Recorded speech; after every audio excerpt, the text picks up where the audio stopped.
Push your arm out, son. Put your arm out. Put your arm out, son. Pull it out, son. Pull it out. Don't let him stretch you. Don't let him stretch you, son.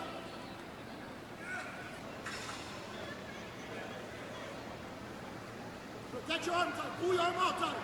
Pull it. There you go. There you go. There you go. There you go. Before we jump into this, obviously you had a good tournament. It was in the Dorton Arena. That's super cool.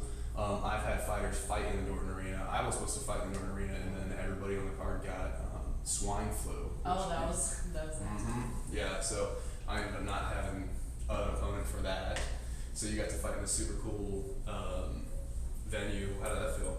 It was nice. I've done a tap cancer out tournament there before. Very hot though. Yeah. But it was less crowded than the last one I did there. So that made it more comfortable. No, that's fun. So before we kind of get to the matches, what got you into fighting people? I don't know. I started a long time ago. It was fun. Someone asked me to keep doing it because the girls never keep doing it, and then she left and I stayed. So. That's a common story. But who brought you in? Did you first see this and say this is something I want to do, or did a friend just drag you along, or what? How did you even find the concept of fighting people? I initially started doing like a fitness kickboxing class at a different gym, and the owner there was like, "Hey, you should come do this like self-defense class." And I thought that was really cool, and he told me most of that stuff was jujitsu. So I was like, "Oh, that's something I wanna try and keep doing." How old or what year was it when you started? I was 16 when I started. Yeah. I have a gap in my training. Oh, nice. COVID. Yeah. That makes sense. Oh. What is the do you have a master plan to it? Like, what keeps you coming back? I have no master plan. You're just having fun. I think it's fun. I don't wanna stop training again. Mm. It makes me feel good. It's definitely increased my confidence. It's nice to know I can beat people up if I want to. Yeah. A lot of people kind of went crazy when COVID happened and they lost all their hobbies. What did you do instead? Nothing really. I was still able to work. I worked at a doggy daycare, so they stayed open. We were deemed essential for some reason. Yeah. So I just did that. Gotcha. So you like competing in grappling. Do you have a preference, gi or no gi? I used to prefer gi, but now I'd probably prefer no gi. But I would like to get back into more gi work. Yeah. Is it more just like what fits your schedule? Yeah. When I first started, my old gym had like 7 gi classes a week and 1 no gi. So I was doing all of those, and I just got a lot better with the gi. But now here, there's more no gi than gi. Yeah. I think things are getting more popular as far as no gi, because obviously translates into fighting just a little bit faster. Yeah. When I taught at Carolina, one of the big things, all the college students were so broke that they're like, I can't afford getting a gi and then doing laundry on top of that, which is It is a lot of laundry. It's a lot of laundry, yeah. When I first started, no-gi was like a little bit of like, it's almost like icing on the cake. Like, you're lucky if you had a gym that did it sometimes, like a little bit of dessert, like, okay, hey, we'll have one day where it's no-gi. I know a lot of gyms. It's easier to keep a gym more disciplined and structured and clean with the gi, because everyone has to wear the same thing. Everything's got to be clean. It's really easy to see and tell whose gear is messed up. So I think that's how like places like White Gracie, Raleigh are like that. But no-gi's very popular, as you've been seeing. I like it. And then, any aspirations for fighting, or is it just me just dragging you over into MMA? I don't know. I don't think I want the head trauma of fighting. I do think it's a lot of fun. I like the mock fights, but I don't think I want to do anything like professionally or even like an amateur level. Yeah, no, that's a really good argument. And I don't necessarily have too much of an agenda with everybody. What I like to do is kind of offer all the different levels of everything, and then people kind of get in where they fit in. Yeah. I'm not like, oh, I need a bunch of fighters that are here to take fights this year. I would like to be good enough to take a fight, but still like not take the fight. Yeah, I think actually that's the closest to an agenda I have, because when I sit back, it's like, okay, if I'm gonna teach all these guys jujitsu, the last thing I want is a bunch of people that think they're good at jujitsu and they might be good at jujitsu, but completely useless in any realistic scenario. I know some guys have different philosophies of like, I was watching something on YouTube where this guy, it was like jujitsu with respect to punches or something, like striking conscious jujitsu. Sometimes I'll see all this new stuff that comes out where it's like 50-50 leg locks and everybody's inverted and upside down, like you just get smashed in the face. There's no use to this. Yeah. But then you make someone's knee explode and then, okay, so I see the value in it. But alright, so which video do you want first? I got the 5 through WhatsApp. We can do them in the order that I Just like that? thought. That was my first fight. First one? Alright, so I watched all these, honestly, super amazing. You made it really easy for me to keep all the matches short, so I'll just play from the start. But talk to you. So you're going against Laura. What's the weight class on this? This is lightweight, so it's under 141. And is that how they did the females? Did they just cut it at 140 above and below, or were there more Well, divisions? they did it in kilograms, but I think there weren't a ton of women, but there were 5 in this division. Yeah, and that's actually a decent turnout. For Yeah, women. that's the most I've ever had in one of my divisions. So one of many arm locks that we're going to see. Let me run that back one more time. So talk me through. Give me a little play-by-play. What are you thinking? Like from the moment you slap hands, if I can run the WhatsApp player.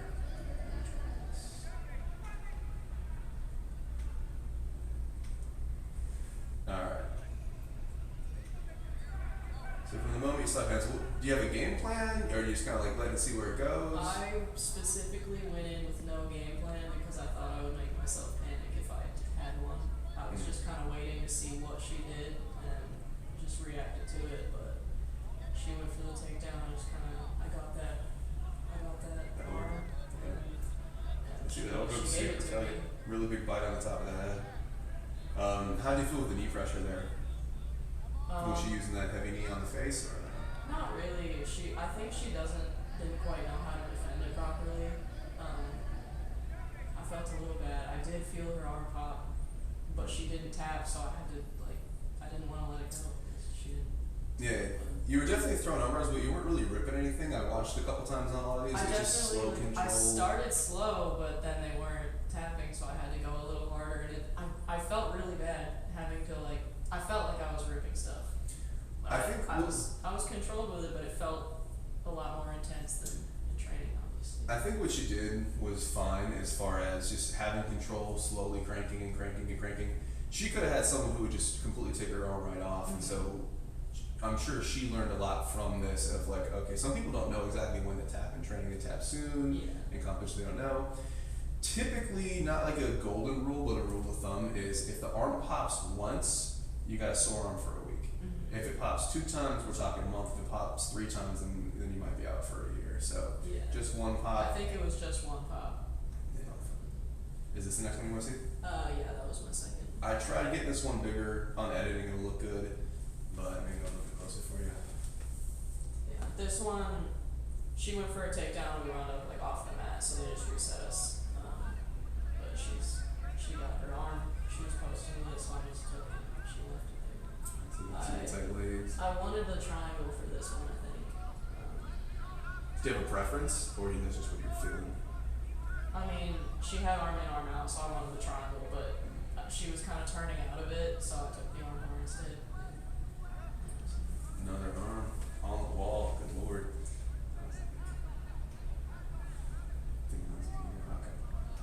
I think this was one of my longer matches. Did you do absolute and your weight class? Is that how it was? I did, yes. So 4 divisions? Okay. I see that foot sweep. That kind of tells you that she knows what she's doing. Yeah. She gets under the arm. This one made me a little bit more nervous because she was giving me more trouble than the other ones. I was wondering if we're going to see those hip tosses that we saw in the fight. I really wanted one. I thought you were looking for it, and it wasn't there. So okay, you do the knee shield. Let's see you go belly down. You do that again later on. Yeah, I do. I was lucky she didn't take my back there. So 2 points for the takedown, she gets 3 for the pass. This is one of those tournaments where if you put them back in guard and they pass again, they get 3 again. Yeah. And so you see around the score a little bit here. So you're down 5-0. Is that in your head yet, or are you just not worried about it? Just one thing at a time? I haven't started to worry about it yet. I think Josh yells at me here in a little bit. He's like, you gotta, like, you're down on points, you need the submission. Yeah. He was saying I had plenty of time. In the future, which is probably very soon when you start coaching other people, letting them know where the time is and letting them know where the score is. If you don't know what to coach, because you don't want to like just yell armbar the Yeah. entire time. The time and the score is probably the most helpful thing because it's what they don't know. Of course, you know that you need to not get past. You know that you need to work on the armbar if you want armbar. Yeah. See, right there, I was kind of getting like the buggy grip. I knew I wouldn't get it, but I was hoping she would like panic and do something. Yeah, make some But movement. they had to reset us because we got too close to the edge there. Typically, a good strategy if you try the right thing and you're not getting your escape, try something wrong that's not going to get you caught just to create some movement. Yeah. I was hoping I could like do the like Houdini escape and get the Dars from there, Mhm. but that did not happen. Do you watch a lot of YouTube? Not too much. I think there's 2 groups of people these days. People that just sit on YouTube all day and just sit looking at everything. Yeah. People that just don't even worry about it. I try to post more to YouTube than I watch. So Neon Belly, you get that quarter Yeah, guard. there. I'm lucky she didn't try to take my back. What were you doing belly down there? I don't remember. Because you kind of did get over there. We see a little Yeah, I bit think of I was elevation. I was trying to get some kind of sweep. There's the shoulder clamp. There's the beginning of the end. Something like that. What are you doing with that clamp? I saw that. Just kind of breaking your posture down? I mostly use it as a control position. I like to set up triangles with it, but it was kind of. Look at that. Juicy. So she was able to block my leg there. I said, no, thank you. I shouldn't have crossed my feet there. We can talk about crossing the feet in the future. I think I coached it once. If you're getting stacked. Yeah. But obviously you didn't need that. So another arm. I'm gonna try to run it back this way. There we go. Let's see that finish again. At this point, I had 2 arm bars. I was like, let's go for another one. I actually was wondering if you had an agenda, if you were just trying to take arms. I was not. I was really trying to get other things. I was They like, were just giving them to me. did you just write it on a piece of paper, fold it up, and hand it to the ref? Like, what's going on here? Oh, that is beautiful. Another arm.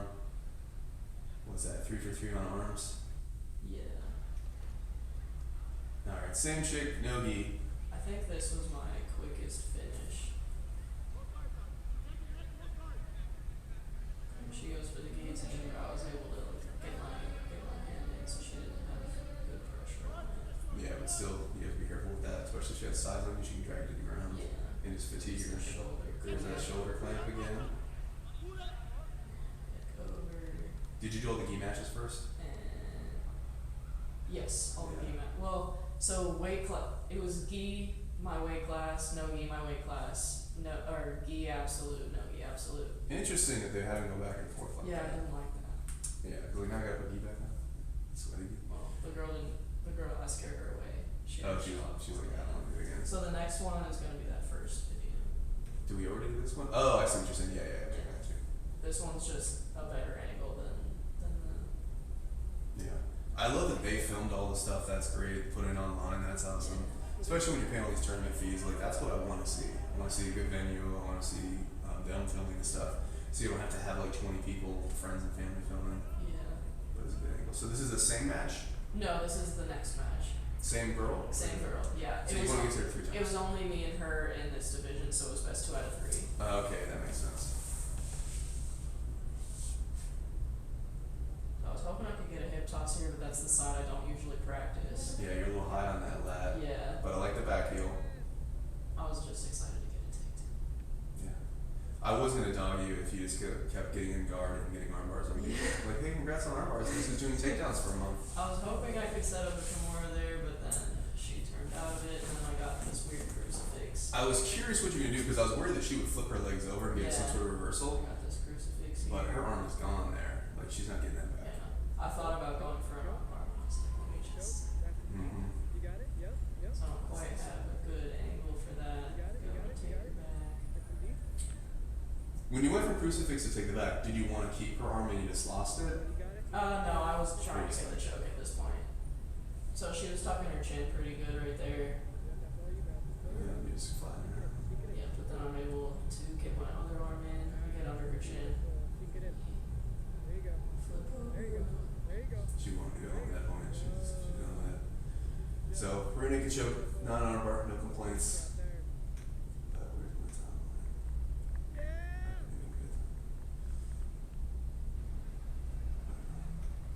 Beautiful. And then this one. So This is the one match that I lose, but I only lose on points. And I did have submission attempts, so I'm not too unhappy about it. So the other girl was Nogi in the same weight, and is this Nogi absolute? This is absolute, yeah. Yeah. Any idea how much she was weighing? Her last tournament she fought in super heavyweight. What is that for ladies? I believe that's around 170. Yeah. So I wish I would have kept her back longer here. I think I could have gotten her if I had stayed on her back. I don't remember how I watched this earlier. I don't remember how to shake it. It's also cool to see female refs. Yeah. I was hoping I could get over to mount there, but she flipped over too quickly. Yeah. When I first saw you guys slap hands, I was worried that she would get like a dominant position and just chill the entire time. Like, yeah, you're ripping arm bars, but then we get someone whose arm is the size of your leg. I was close. I was close to an arm bar with her. Mm-hmm. It's the thing though, matches like these is what's going to get you better. You take a bunch of girls' arms home. That's fun. I was really wondering if you were going to get this thing. Why do you think you're missing here? I was tired. She was heavy. I mean, that's life. Yeah. Tired. You'll find out. Yeah. The hormones are different. I actually want Josh to start doing mock jiu-jitsu I stuff. think that would be great. Yeah. Him and Tanner have them like ref and coach it and stuff. That would be Because like, it's not the skills. Obviously, everyone's always training the skills. Yeah, Always it's training the skills. intensity. The intensity, but the hormones of it is completely different. Yeah. You know, people watching you, only you going, maybe unfamiliar people going with you.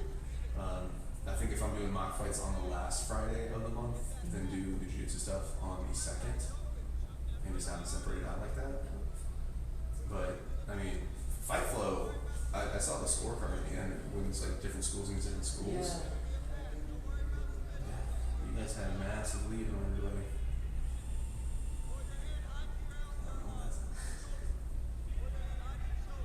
Doing my best to keep her from passing, but she does end up getting some passes. So we're seeing some deep half.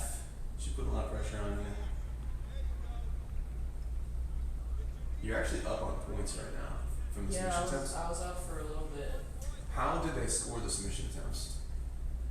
I'm really not sure.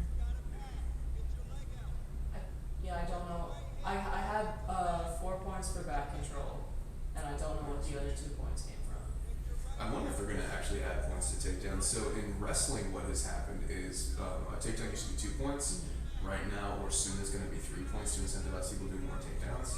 Because like in wrestling, one of the strategies, I take you down, I get 2, I let you go. You get 1 for an escape. Oh, okay. And so if I'm much better than you, I can take you down a ton and rack up a bunch of points. Yeah. But I'm getting 1 point for every time. But if I take you down for 2 and you reverse it, then you get 2. Oh, okay. And so it kind of nullifies it. So they changed it to now it's 3 points. So I wonder if jiu-jitsu might actually change. But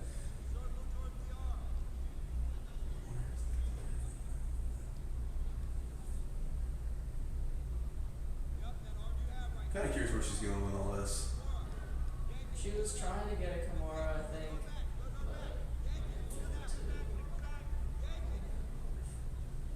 This just tells me I just need to practice with people more on you for training purposes. Somebody was talking about cutting weight, one of the guys, and I was telling him, it's like, when you get outside of that like bell curve of normal human body weights, it doesn't make a lot of sense to cut down. yeah.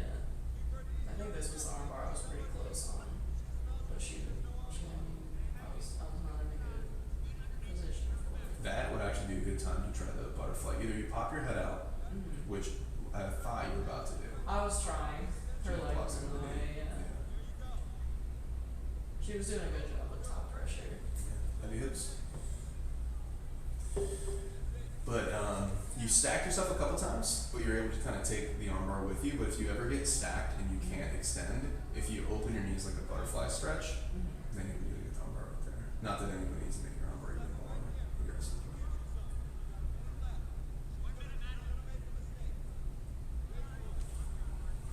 Any other tournaments on the horizon? Anything on the menu? I think there's one in October. I don't know if I'm gonna do that one or if I'm gonna wait. I think there's another one in November. I'll have to look up which ones there are, because I have to request off of work for them. You usually work weekends? I have to work Tuesday to Saturday. Yeah. How often do you like competing? Every few months, I guess. I really didn't prepare for this one. You just kind of do your usual. Well, I prepared for the one in Wilmington. I was actually training for that one. This one just kind of snuck up on me, and like 3 weeks out, I was like, well, I haven't done anything at this point. May as well, like, I'm not gonna make myself panic at this point. I'll just chill and see what happens. I think that's actually a good way to do it. I didn't know about it until like I think a week before. Josh was like, "Hey, there's tournaments on this day, this whatever." I actually, once I kind of dial my injuries down to something reasonable, worth showing up, I want to do one more purple tournament, and then I'll start hitting friends up and be like, "Okay, I need to start figuring out my life to do brown belt stuff." But that will possibly be on the menu for me. So good stuff here. Very exciting to see. I do have the mock fight as well. All right.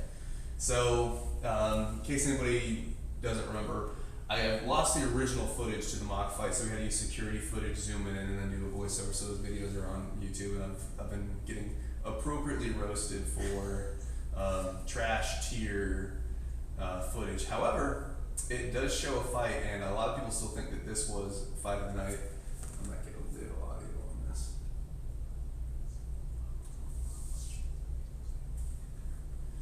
So, you guys partnered yourself up. How'd you feel about it? What were your thoughts going into it? I feel like she was a good partner for me to have for the first one, just since I have like almost no experience with that kind of. Yeah, you actually looked like you knew what you were doing in there. The striking, I was wondering how the guard was looking. The guard was up. You were throwing some kicks and punches, etc. I did Muay Thai for like 6 months in 2018.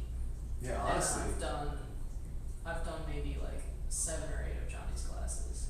If you compare your performance to everybody else that performed, you look like you knew looked like you wanted to be in there, and you looked like you knew what you were doing. Now, early on, you shot in. You got stuck with a headlock, and you kind of had her weight on you, so you had to back out of it. Yeah. Did that change your approach? It did, yeah. I stopped trying to shoot it on her. So, how do you feel when you're like, okay, obviously I want to get the fight to the ground, but shooting might not be the option? Then what are you thinking? Just I'm trying to figure out any other takedowns I can do. I do like a hip toss. Hip tosses were good. Did you think about pressing into the cage at all, or you just didn't want that? I would want more practice with the cage work before I really try that. What do you think? I felt like that's what I kind of tried to do, and then she just ripped the guillotine, and it didn't seem to go well. So I was like, maybe I'll just pause on that. Try again next time. Do you know what we trained for like weeks leading up to the mock fights? Probably just cage. Closing the distance, cage work. Yeah. Do you know what you need to train when you fight Shay in 2 weeks? Oh, it's 2 weeks. Is it 2 weeks or 3 weeks? Is I that don't know. what are the 30th? So today's like the 12th? Oh my gosh, yeah, it's like 2 weeks. Yeah. Plenty of time, honestly. Like spinning back fists. Yeah. Keep your hands up so you don't get blasted by a spinning back fist. Yeah. And then we'll just do drills that'll help you get to the cage. Once you get her butt on the cage, especially if you get her back on the cage, you're gonna be so comfortable. Shooting in should be on the menu, because you're gonna have you guys are like, she might even weigh a little bit less than you. Probably. The weight class is close enough, so you're not like, if you get a headlock, you can just work out of it, just protect yourself from strikes. But Yeah. we're gonna drill closing the distance, getting it to the cage, takedowns off the cage, kind of stuff that we did a while back. And then once you get to the ground, you'll be fine. Maybe have do a couple sessions of just like getting used to punches coming at you and some ground pound drills. Yeah. But if you just drill like 3 times a week, 5 to 20 minutes of just closing the distance and closing distance, I think you take it. Now, obviously, she's rolled with you before. Yeah. She knows you guys are going. I think if I edit a video, what I'll do is I'll probably cut out like the text of me texting you and texting her, and just like boop, boop, and just getting it going. All right, so you picked your corner people. Who'd you pick? Daniel, and then everyone else also. I don't know. Eric was there. I don't know who was putting the ice on me. And then she's got Sage from the. That makes Yeah. sense. I And I think felt- that's Manny over there. I felt kind of bad. I felt like I had so many people, and she only had like 1 or 2 over there. Yeah, I actually thought about throwing everybody out except for one person. I'm like, whatever, it's fine. I don't know if they changed the rules, but back when I did it, you could only have 3 people in your corner. Mm-hmm. Typical entourage, I'm like, whatever. Nothing egregious. Usually, it's actually more of a hindrance having more people in your corner than not. And I'm gonna practice teaching people how to corner better, teaching people how to use the ice better. Just having the ice was kind of cool. The But ice it's usually felt great. Yeah, at first you're like, oh, the Seconds. ice. You're like, why this? And you put it on like, ah.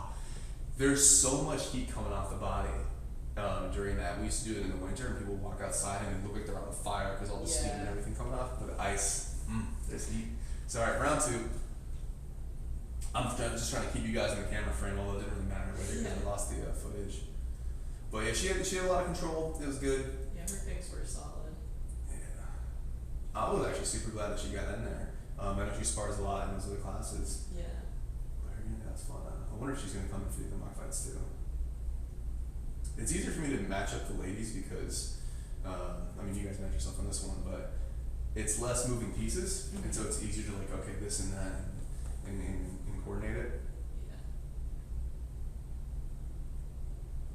What do I say? You just keep your hands up and close the distance on Shay.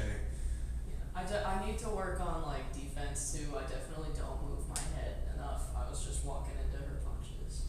Keep your hands up; it'll take you far. Yeah. Just a little bit of motion will help. If you're still, it's like if we're playing tennis. If I stand there still versus if I'm kind of bouncing around a little bit, so you can keep a little motion. That way, if something does catch you, you're kind of moving with it anyway. It's not that bad. Yeah.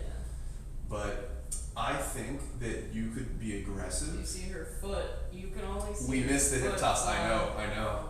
I was like, this is the number one thing I was thinking about when we're going for the footage. Like, as long as I got the hip tosses on the footage, and I think we missed both, or maybe I get another one where there's people standing in Yeah, front of it. it's in the way. They're in the way. And then like you run over and you're blocking. You can't see what's going on either. Yeah. But it's funny the way Josh like ran over as soon as I hit the hip toss. Oh yeah. Oh yeah, it's huge. I don't know if you were able to realize how loud everybody was during this fight. We talked about where it started. You know, you kind of got into it, a little bit of fitness. You found that you liked it. Hop gyms a little bit. The competing now, and then the mock fights. Exciting stuff. Do you have a bigger picture in the future? Just having fun with it? Not that you need to have like some road of. I don't have any plan right now. I just want to stay consistent with it. That's fun. When are you gonna get that purple belt? I see you already have a purple drink. What's that about? I don't know. It depends on what Scott wants to give to me. Did you go to the belt promotion that was recent? No, I was working. There you It go. was on Saturday. Yeah. It was too short notice for me to request off. Yeah, that makes sense. I mean, I haven't talked to him about it. I think so. he was trying to get Josh promoted in December, so I'll probably get it around the same time as Josh. Is John still blue? Yes. He has stepped up his game, coaching a lot. I think the Gordon Ryan stuff's helped a lot. Yeah. And he just got super nerdy with it, which I think is actually a good way to go. That's exciting. I remember when I first started taking this class, I told him put some structure on it, because if you just kind of show up and just like let's play for some stuff and then kind of roll, you'll find over time that your classes won't grow. Yeah. Period. It just won't. It'll be fun, but it's like let's kind of. What I see in the office, not to bring it too much to healthcare, but like if I ever have a patient where I want to get rid of them, and I'll just say, hey, we'll see how it goes. I guarantee they will be gone from the schedule. They'll just disappear. But if you say, okay, hey, here's a specific game plan of this is what's going on, this is what we're going to do about it, this is what we expect, and at the end of that, we're going to do another assessment, see where we're at, and we're just going to go again and again. So you can apply that to anything, whether it's teaching a class, healthcare stuff. I probably should be applying that to this, but I'm doing more stuff. It's getting so fun. Eventually, at the mock fights, we'll have like interviews and stuff. We'll have someone just get in your face with a microphone. Oh my gosh. I had those like when your heart rate's through the roof, you're still all sweated and matted up. You just rip someone's arm with a arm bar, and you got your liver still hurts, Yeah. and they're just right in your face. So hey, walk us through this fight. Here's the replay, and we're gonna have as much fun as possible with all I the think that would things. be a lot of fun. Yeah, and there's probably other gyms that are doing this right now, just for something fun to do, something to talk about. It's super. Someone had a conversation with me recently of like long-term stuff, and the big answer is keeping it fun. It sounds simple and a little bit cliche, but like your training should be games. Mm-hmm. The whole thing should be fun. With the mock fights, there's a lot to talk about. People are always excited about when's the next one, what's this, what's that. Gives you a little bit more of a carrot to train for, because if you don't train closing the distance, you're gonna have a very bad time. And it's very easy to like sit back and 1 week, if you miss 1 day of training it, you blink and then you miss a week. Next thing you know, the fight's in 2 weeks. So the fight's in 1 week. Okay, the fight's in 2 weeks. Okay, all right, well, F it. Let's just roll with it. Little bites. It's like how to eat a cow, little bites at a time. Start dipping into classes. I know you already talked about this, but just closing the distance drills, and take some of the drills that we do, and maybe find somebody and just sneak in a little bit from time to time, whether you can meet classes or not. But the closing the distance drill is huge. A couple takedowns off the cage, getting comfy with ground pound, top and bottom. You'll have a fantastic fight. Just little bites at a time. It's like the way my schedule is, I can't usually make the Tuesday, Thursday MMA classes. Yeah. Like I would like to train that stuff. I need to get Scott on the show. I think he's back on the 14th if he didn't come back early. And I want to see what the schedule is going to do and change. 5:30 is super difficult for a lot of people. It's actually difficult for me. Yeah. And so obviously I like to get there early. I like to clean up the mats, etc. But it's been so difficult that I've been moving people over, cleaning the mat, moving them back, cleaning the other mat. Just time wise, a lot of people can't make a 5:30. Yeah. So I don't want to. I've kind of told Scott my master plan option if he didn't have a solution for the new gym schedule changes. And so we shall see. But he's like, okay, go out of town. You're back. And I got a lot of people that were texting me like, hey, what's going on? Are you teaching classes? Are you doing this? Are you doing that? I have no idea. We don't know yet. Yeah. So we'll see. Anything else to wrap it up? I don't think so. This might be the first of many interviews. I'm telling you that could be the last tournament that you do as a blue belt. I don't know. I've definitely put in the time for purple belt. Like I've been actively training with my blue belt for 2 years now. I think the best measuring stick, because it's difficult to measure time. What you do in time versus what I do in time is hard to compare. But if someone threw a purple belt on you and threw you into a purple belt division tournament, how would you do? I would probably lose on points, but I don't think I would get submitted. I think it'd be competitive. You might even snatch someone's arm. Yeah. So it may be even better than that. Who knows? For girls, I do think the different tiers are more difficult. Yeah. For guys, the population's so broad and so wide that like okay, all over the place. I think there was the blue belt division. There were maybe 3 white belt females that I saw, and then I think there were 2 brown belts, and that was it. No purples? I don't think so. Yeah. I think there's gonna be a lot of stuff like that. You're probably gonna have to be more open to travel and pans. I used to work on weekends when I was in Texas, and so for me to take off a weekend day was like a huge, like I had to like move everything around. It was like my main day was like Friday, Saturday. My boss was really nice about it. Like after my first tournament, she was like, "Oh my gosh, when's the next one? Like when do you need off?" Yeah. But I just have to let her know in advance so we can like move the schedule around. No, that makes sense. You can do that. Yeah. Would you be against travel like Vegas and Miami and stuff? Oh, I don't know. It sounds expensive. I hear getting to Vegas is cheap. I think it would be fun to do at least once. Did you have fun? Podcasting it up? Hopefully the tech issue thing doesn't mess everything